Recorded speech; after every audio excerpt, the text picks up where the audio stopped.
What is up there everyone, it's TheGuyWithNoGamertag here, and I am sort of back. And what I wanted to talk about today was just what I've been up to over the last few months, and just sort of explaining why I haven't been posting. Now, as you all probably know, I've been off at university. I'm a first year automotive engineering student, and the course has been pretty full on for me. And what's more, from knowledge from older students, it seems like it's only going to get harder and harder as I go on. But it has been really interesting. For someone that's never actually worked with cars before but is interested in them, it's been a big learning curve, kind of learning all the different parts of the engine, how they all work, and how changing different inputs and outputs for the engine actually will affect how it runs and how it will last over time. It's been really interesting, and I have really enjoyed my course so far. It's also just been a big experience meeting loads of new people and making some new friends. It's been really fun, and I have really enjoyed it. But of course, YouTube had to take a back seat. Now, first things first, the reason that I didn't post a lot was actually mostly because my microphone stopped working. And actually suddenly I've managed to make it work. Now, I don't understand why it suddenly started working. If you want to know my solution, it was simply that we took the case apart, decided to look if there was anything inherently and obviously wrong with the internal parts of the microphone, and there wasn't. So we put it back together, plugged it in to check it still worked, and for some reason all the ambient static and really bad echoing just seems to have completely gone. So it's a very random situation I'm in, because actually, as of 5 minutes ago, I didn't expect it to work. I actually had this video recorded once before on my phone, because I thought if I was going to do a video with lower audio quality, I might as well put a face cam with it. But I've actually managed to get the microphone working again, so this does give me now the opportunity to hopefully make videos at the quality I wanted to. But also, of course, the workload did also mean that I just didn't quite have the motivation to make videos.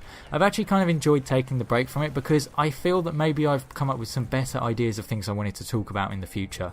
I admit that sometimes I did get into the habit with YouTube of just spewing out anything because I wanted to make a video. It wasn't necessarily that I wanted to just make a video to get more views to try and grow. It was just that I felt like I needed to make a video to try and give my channel a chance, and to actually just entertain you guys who actually do watch my videos, because it really does mean a lot, because it's so awesome to have some people to talk to about gaming.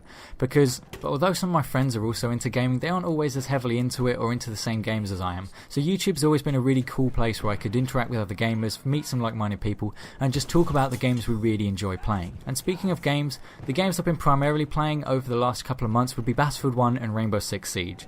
Now, Battlefield 1 has been so much fun to play. The campaign was so much better than Battlefield 3 and 4. I actually really enjoyed it. The main problem I have with the campaign is just that I really wish there had been a few more war stories, because I really enjoyed them. I like the direction they took with it. I won't give you any spoilers because I enjoyed them that much, and I would feel bad for spoiling them.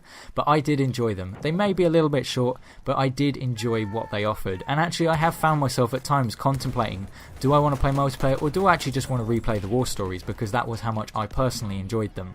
And Rainbow Six Siege, it's just been a continuation of my learning of the game. Now, the thing is, I'm in a weird situation with the game where I know how to play well. I know the sort of tactics you need to win, and I've been watching a lot of Serenity17's video. He's a PC pro player from the mlke-l team, and I've learned so much from watching his videos. I actually do really enjoy his content, and just enjoy watching a really ridiculously good player actually playing this game.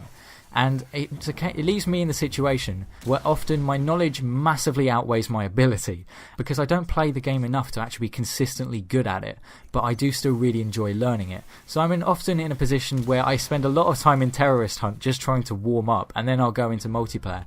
I did have a go at trying to complete a trophy on Terrorist Hunt. You had to extract a hostage in, I think, 1.5 or 2.5 minutes or something like that.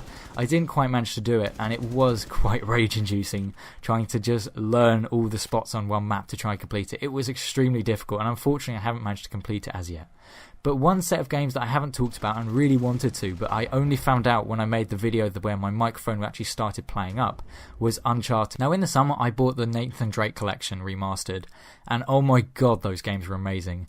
If you are about to go into PlayStation 4, or you've bought one and you're wondering what the best of PlayStation has to offer, Uncharted is amazing. You can get 3 games for roughly 30 quid. It's a 3-game collection and it's about £30 at the moment.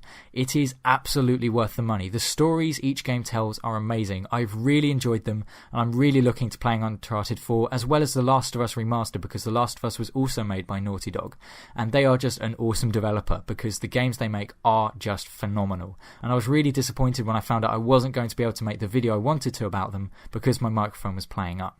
However, on the other end of the spectrum, I did also play the Infinite Warfare beta. You'll have seen I did upload one video. That was probably my best game on Infinite Warfare. It was a little bit of a fun for that match, but in general, I just didn't like the beta. For me, the game didn't really play well. The best time I had in the game was actually getting to game with Boston Strong Gaming. It was really cool getting to game with him for the first time. We had a couple of games, and it was a good laugh talking to him and gaming at the same time. And also, speaking of some of my friends on YouTube, a good mate of mine, Boston Chaos, has decided to come back. Now, if you've been subscribed to me for a while, you remember I did a video called Happy Halloween. This was sort of a cinematic horror video on Call of Duty Ghosts. Now, Boston Chaos gave me so much help with that video. He got some of his mates on board, and along with Beltfed Brother, we got that video done. And it is undoubtedly one of my favourite projects I've ever undertaken. But about a year ago, Boston decided to stop YouTube. He had his channel taken down, and he just didn't want to continue at that point. But he's recently decided to come back, and I thought I would just give him a mention because he's helped me out so much in the past and I wanted to give something back. And also, he is a really good content creator. For those of you who used to watch him, he is back. He's now 101 Mr. How To Productions, but still goes by the name Boston. And for those of you who haven't watched him, I would absolutely recommend you do. If you're okay with some strong language, he is absolutely the YouTuber for you because he is down to earth, he's got some really good commentaries, and he is just a really nice guy. But anyway, I do hope you've all had a great Christmas and have a great new year. I will hopefully making some new videos in the new year because I do have some things I really want to talk about. But this has been the Guy with No Gamertag, and I'll see you on another video.